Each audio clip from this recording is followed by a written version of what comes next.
नमस्कार, मैं रवीश कुमार। रामपुर की मोहम्मद अली जौहर यूनिवर्सिटी क्या मिट्टी में मिला दी जाएगी? मिला दी जानी चाहिए। इस यूनिवर्सिटी का चुनाव क्या अगले साल होने वाले चुनाव ने किया है या वाकई यूपी में नियम कानून के दायरे से बाहर अब कोई भी इमारत नहीं बची है और यही एक यूनिवर्सिटी बची रह गई है जिसे 15 दिनों के भीतर गिरा दी जानी चाहिए?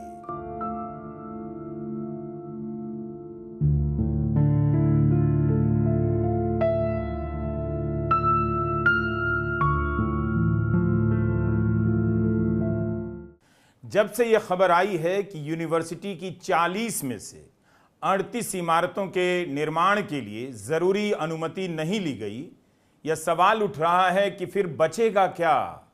उन 2 भवनों को भी गिरा देना चाहिए ताकि यूनिवर्सिटी का वजूद ही मिट जाए। इन्हें 38 भवन कहा जा रहा है, लेकिन ये बारात घर और सार्वजनिक शौचालय के भवन नहीं हैं।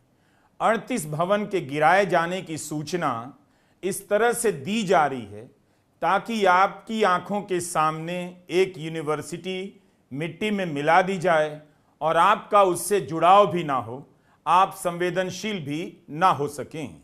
मुमताज सेंट्रल लाइब्रेरी की इमारत को जब आप नाम और आकार के साथ देखते हैं तब आप इसे 38 भवनों में से एक भवन की तरह नहीं गिन सकते।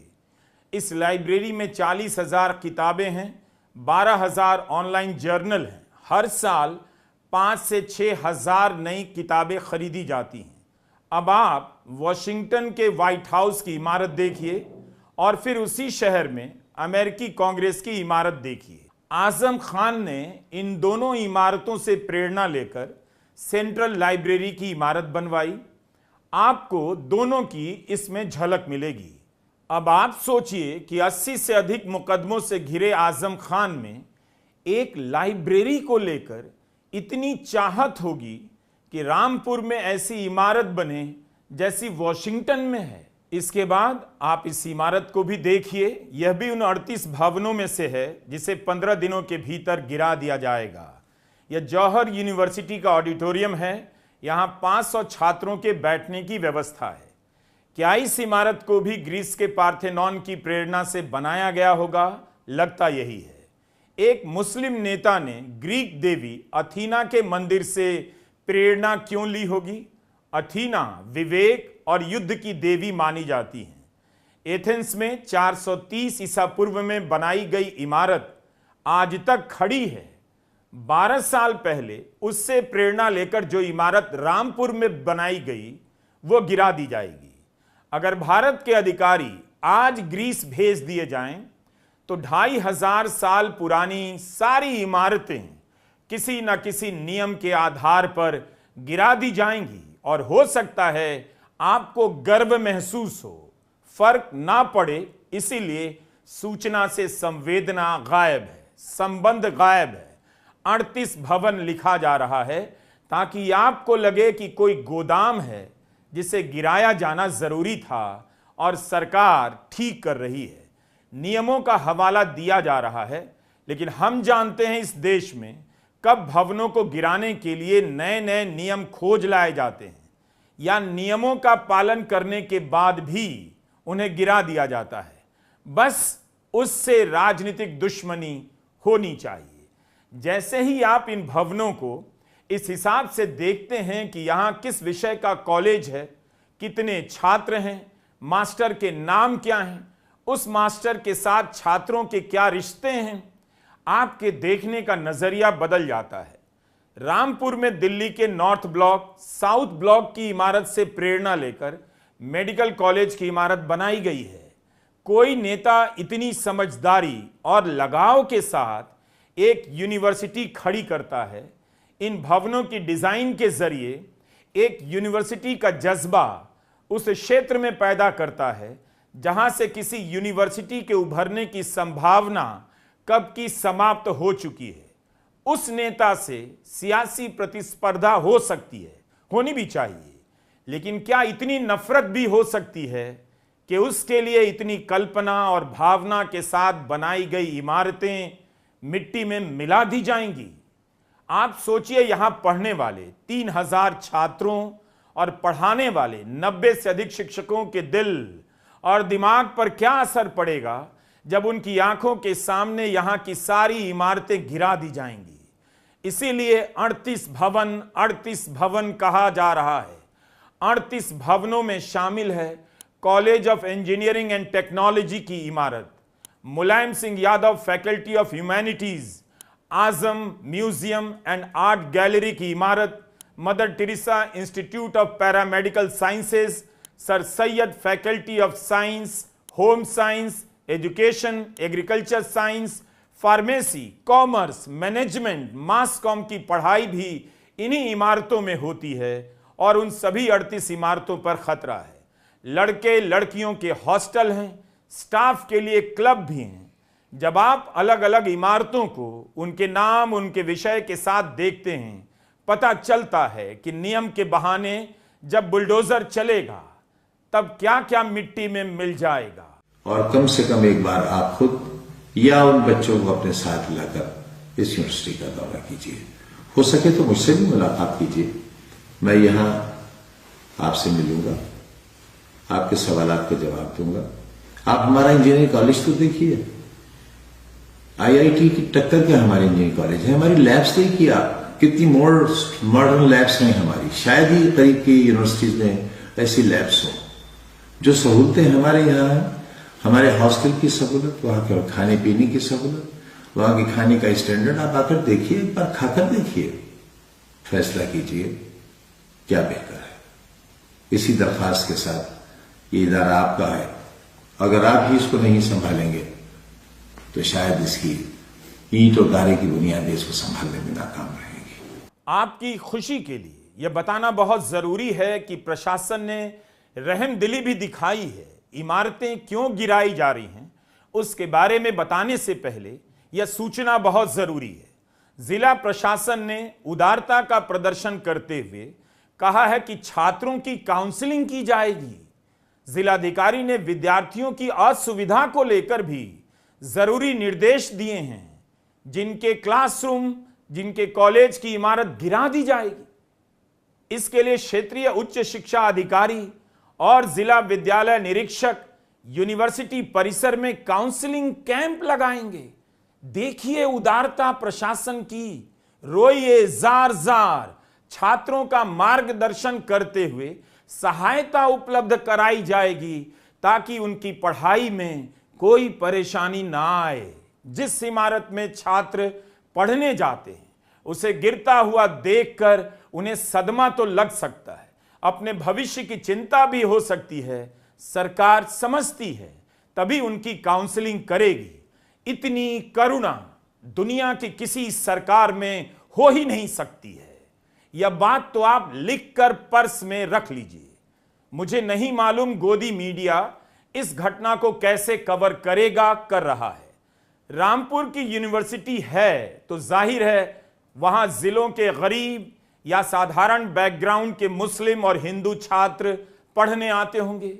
क्या मीडिया उनकी आवाज दिखाएगा, बताएगा कि इस यूनिवर्सिटी में किस तरह के बैकग्राउंड से छात्र पढ़ने आते हैं जिसकी फीस बाकी यूनिवर्सिटी की तुलना में बेहद कम है।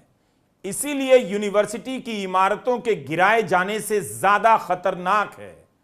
मीडिया की रिपोर्ट में 38 भवनों का ध्वस्तीकरण लिखना ताकि आपका विवेक गोबर में मिल जाए, आपकी संवेदना कीचड़ में बदल जाए। अपने स्कूल से, कॉलेज से सबको लगाव होता है, यह बात बताने की नहीं, दुनिया जानती है। हर आदमी अपने जीवन में उन कॉलेजों की तरफ लौटता है जहां से निकला होता है। जो इन इमारतों को गिराने आएगा उसकी काउंसलिंग भी की जानी चाहिए छात्रों से पहले, क्योंकि उसे भी अपने स्कूल और कॉलेज की इमारतें याद आ सकती हैं, वह परेशान हो सकता है। जौहर यूनिवर्सिटी भी आकर देखिए, यहाँ का माहौल देखिए, यहाँ की खुशनुमा फिजाओं को देखिए, यहाँ के ठंडे माहौल को देखिए, आबो हवा देखिए, यहाँ की हरियाली देखिए, आप इमारतों का हुस्न देखिए, यहाँ असातिज़ा की मेहनत देखिए, हमारे तालिब इल्मों की शराफत और उनके पढ़ने और यहां रहने और जीने का अंदाज देखिए आप, हमारी तरबियत देखिए आप आकर यहां। और ये भी जान लीजिए कि हमारे यहां से पास आउट होने वाले स्टूडेंट्स बेकार नहीं फिर रहे हैं। हम यहां प्लेसमेंट का कोई वादा माजी में नहीं करते रहे, मुस्तकबिल में क्या होगा ये नहीं जानते, लेकिन माजी में नहीं करते रहे। इसके बावजूद हमारे यहां के पासशुदा जज भी हैं, इसरो में भी हैं, विधानसभाओं में ज्वाइंट सेक्रेटरी के पदों पर हैं, हिंदुस्तान के बाहर अच्छी अच्छी मुलाजमतों में हैं। और अगर आपसे मैं ये कहूं कि सिर्फ वही बच्चा खाली मिलेगा आपको जिसने सर्विस न करनी चाहिए हो, वरना हमारे यहाँ के पासशुदा तालिब इल्म कोई खाली नहीं है। गजा में जब इसराइल ने यूनिवर्सिटी और स्कूलों को निशाना बनाना शुरू किया, बम बरसाने शुरू किए, तब दुनिया भर में हाहाकार मच गया। इसके लिए एक नया शब्द अस्तित्व में आया, स्कॉलस्टिसाइड। जेनोसाइड की तर्ज पर बना स्कॉलस्टिसाइड। शिकागो यूनिवर्सिटी, कैम्ब्रिज यूनिवर्सिटी ने बाकायदा इस पर अध्ययन किया। इसराइल गजा में 97% से अधिक स्कूलों की इमारतें नष्ट कर चुका है। जस्टिस एस मुरलीधर की अध्यक्षता में संयुक्त राष्ट्र की मानवाधिकार समिति की यूनिवर्सिटी, कॉलेज और स्कूलों के नष्ट करने पर एक रिपोर्ट आई है। इस रिपोर्ट में कहा गया है कि गजा में जिस तरह से यूनिवर्सिटी पर हमला हुआ वह भी मानवता के खिलाफ अपराध था, क्योंकि ऐसा करना गजा के लोगों का भविष्य छीन लेना था। जंग में भी अस्पताल और शैक्षणिक संस्थानों पर हमले को सबसे खराब माना जाता है, युद्ध की मर्यादा के खिलाफ माना जाता है।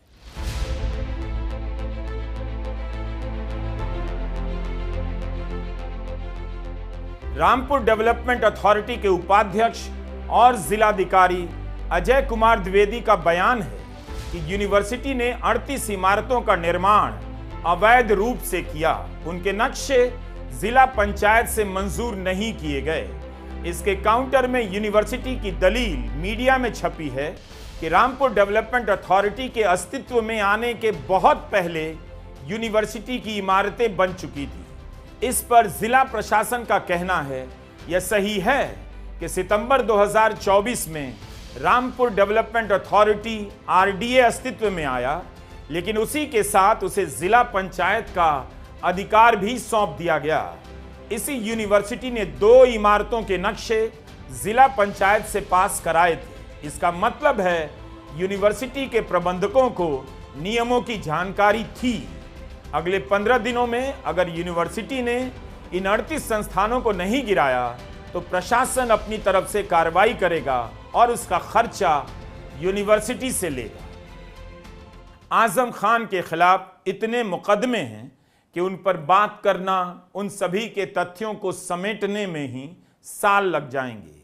मीडिया रिपोर्ट के अनुसार आजम खान पर 80 से अधिक मुकदमे हैं, कहीं कहीं संख्या 90 भी है और 100 भी है। इनमें से 30 मुकदमे जौहर यूनिवर्सिटी से संबंधित हैं।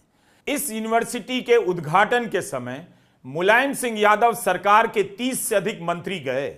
इतनी ही संख्या में मुकदमे हैं और इसी संख्या के आसपास इमारतें गिराई जानी हैं। लोक निर्माण विभाग ने अब मोहम्मद अली जौहर यूनिवर्सिटी के भीतर बनाई गई सड़क को भी आम रास्ता घोषित कर दिया है। एक तरह से अपने प्रबंधन में ले लिया है। कहा जा रहा है कि सड़क के बनाने के लिए विभाग का पैसा लगा था। इस सड़क की लंबाई करीब 3.5 किलोमीटर है। लोक निर्माण विभाग ने यूनिवर्सिटी के गेट पर बोर्ड लगा दिया है, यह आम रास्ता है। 6 साल के इंतजार के बाद इस यूनिवर्सिटी को अल्पसंख्यक संस्थान का दर्जा मिला। 2013 से दर्जा प्राप्त है। पिछले 5 साल से यह यूनिवर्सिटी जांच के घेरे में है, तरह तरह की कार्रवाई का सामना कर रही है। उन सभी खबरों को समेटना आसान नहीं। पता चला हम समेटने के लिए रिसर्च में लगे हैं और तब तक उस यूनिवर्सिटी का नामो निशान ही मिटा दिया गया।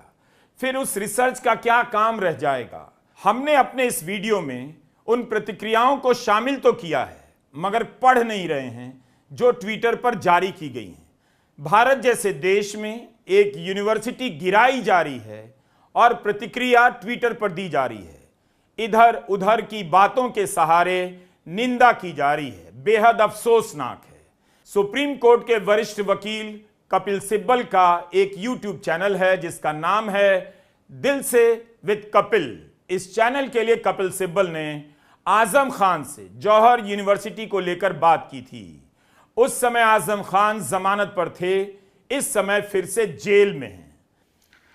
ये बताइए कि ये सब आपके खिलाफ जो होने लगा ये 2017 के बाद हुआ जी, क्योंकि जब सरकार बदली और नई सरकार बनी उत्तर प्रदेश में तो ये सब मुकदमे आपके खिलाफ किए गए। और मैं कुछ देख रहा था कि एक मुकदमा किया गया कि आपने जो अली जौहर यूनिवर्सिटी है उसने किसानों के ज़मीन पे कब्जा कर रखा। 4.25 बीघा ज़मीन। हाँ, मुझे मालूम है 4.25 बीघा ज़मीन और 27 दावेदार एक ही परिवार के। जी हाँ, जी हाँ। मैंने उन्हें बुलाया और मैंने उनसे कहा कि भाई आपकी जहाँ ज़मीन है आप ज़मीन पर कब्जा ले लीजिए। तो उन्होंने कहा हमें तो मालूम नहीं। मैंने कहा भाई मुझे भी मालूम नहीं। ये तो रेवेन्यू ऑफिसर ने एफआईआर लगाई जी, रेवेन्यू ऑफिसर ने एफआईआर लेकिन उस पर क्रिमिनल धाराएं, हर चीज़ में, सिविल मैटर्स में, सब में क्रिमिनल धाराएं लगाई गई। मुर्गी चोरी करूंगा नहीं, वो तो बात की बात है। इसमें मैं आप कुछ उसमें मैं अर्ज करूं आपसे कि जब मैंने उन्हें बुलाया फिर मैंने उनसे कहा कि भाई पैसा ले लो, जो रेट वालों ने लिया है वो ले लो, तुम्हें ज़मीन नहीं मिल रही, मुझे भी नहीं मिल रही, लेकिन मेरी जान बख्शी कर दो, पैसा ले लो। तो उन्होंने कहा अगर पैसा लेंगे तो डीएम मार डालेगा। पैसा भी नहीं लिया उन्होंने। नहीं, लेकिन जो इसमें खास बात जो ये है कि जो एफआईआर हुई वो तो एक हुई ना कि भाई इन लोगों की ज़मीन आपने नहीं सर, 27 वो बाद में एक एफआईआर इसने लिखाई रेवेन्यू ऑफिसर ने, फिर उन हर किसान को बुलाया गया कि तुम अपनी सेपरेट एफआईआर लिखो। 27। तो उसके बारे में मैं आपको बताना चाहता हूँ, शायद आपको तो मालूम होना चाहिए, बड़ी इंटरेस्टिंग बात है, ये दर्शकों को बतानी ज़रूरी है कि ये एफआईआर ये वाकई है 2006 का जी, और एफआईआर हुई 2019 में। जी। कानून ये कहता है कि अगर किसी को किसी चीज़ की शिकायत हो तो तुरंत एफआईआर करेगा। तो किसी की ऑब्वियसली कोई शिकायत नहीं थी। इस पर सुप्रीम कोर्ट के कई फैसले हैं, हम जानते हैं। मैं तो इसीलिए दर्शकों को कुछ बात बताना चाहता हूँ। तो ये एफआईआर 13 साल बाद हुई जी, और उसमें एक इंटरेस्टिंग बात यह है कि कब हुई ये 13 जुलाई 2019 में पहली हुई जी, 4:56 पे, फिर 13 जुलाई 5:47 पे, फिर 14 जुलाई 1:21 पे, फिर 15 जुलाई 11:14 पे, फिर 16 जुलाई को 1, 2, 3, 4, 5, 6, 7, 8 एफआईआर हुई और उसका टाइम है 22:22, दैट मीन्स 10:22, फिर 10:34, फिर 10:44, फिर 10:42, फिर 11:02, फिर 11:11, फिर 11:18। मतलब कि 13 साल के बाद इन किसानों को उसी टाइम ख्याल आया कि हमें 8 एफआईआर उसी दिन उसी जगह करनी है। क्या ये अमलन संभव है? ये संभव कि मिनटों के अंदर एफआईआर लिखी जाएं? इसका मतलब कि इन लोगों ने, इसीलिए मैं ये सवाल आपसे पूछ रहा था। कपिल सिब्बल के चैनल पर आप ये इंटरव्यू पूरा देख सकते हैं। कई लोग लिख रहे हैं यूनिवर्सिटी की इमारतें क्यों गिराई जा रही हैं, उसमें तो पैसा लग गया है, सरकार उन इमारतों को अपने नियंत्रण में क्यों नहीं ले रही है और इसका इस्तेमाल जनता के लिए कर सकती है, क्यों नहीं कर रही है। लेकिन जौहर यूनिवर्सिटी की किस्मत का फैसला हो चुका है, वरना नियमों के तहखाने से नियम निकाल कर नहीं लाए जाते। इसी तरह नियमों को खोज कर लाया जाए और उनके पालन पर सरकार अड़ जाए तो न जाने कितनी प्राइवेट और सरकारी यूनिवर्सिटी को 15 दिनों के भीतर इस देश की स्मृति से गायब हो जाना पड़ेगा। इसीलिए हमने कहा आप इस यूनिवर्सिटी के जवाब, प्रशासन के आदेश वगैरह बिल्कुल मत देखिए कि आजम खान को लेकर चल रही राजनीति किस मोड़ पर पहुंच गई है, उस मोड़ को देखिए। वैसे भी भारत के युवाओं की किस्मत में ही अटैची है। जिस दिन वह किताब उठाता है उस दिन बस्ता नहीं उठाता, अटैची उठाता है। अपने गांव से शहर जाने के लिए, शहर से राजधानी जाने के लिए, और राजधानी से दूसरे राज्य की राजधानी और शहर के लिए, और वहां से दूसरे देश में जाने के लिए। आज भारत को स्कूल और यूनिवर्सिटी की कोई जरूरत नहीं है। भारत के युवाओं को एक बड़ी अटैची की जरूरत है। अंतर्राष्ट्रीय विमानों की जरूरतों के हिसाब से जो बड़े बड़े सूटकेस आते हैं, उसकी जरूरत है। 2014 के बाद से लाखों छात्र विदेश पढ़ने चले गए। बहुत अच्छा किया। अगर इन सभी को सरकार या विपक्षी दल अपनी तरफ से अटैची या सूटकेस भेंट करते, तो क्या पता धर्म और जाति के गौरव में डूबे भारत के युवा विदेशी यूनिवर्सिटी के हॉस्टल में उन नेताओं की तस्वीरें लगा देते, सूटकेस को सीने से लगाए घूमते रहते। जौहर यूनिवर्सिटी मिट्टी में मिल जाएगी, लेकिन यह भी देखिए कि जिन यूनिवर्सिटी की इमारतों ने नियम नहीं तोड़े हैं या उन्हें कोई खतरा नहीं, वो भी मिट्टी में मिलाई जा रही हैं। मेरी सलाह होगी, आप वीडियो जरूर देखिए, अपने शहर की यूनिवर्सिटी की हालत मत देखिए। बाकी जिंदाबाद रहिए। नमस्कार, मैं रवीश कुमार।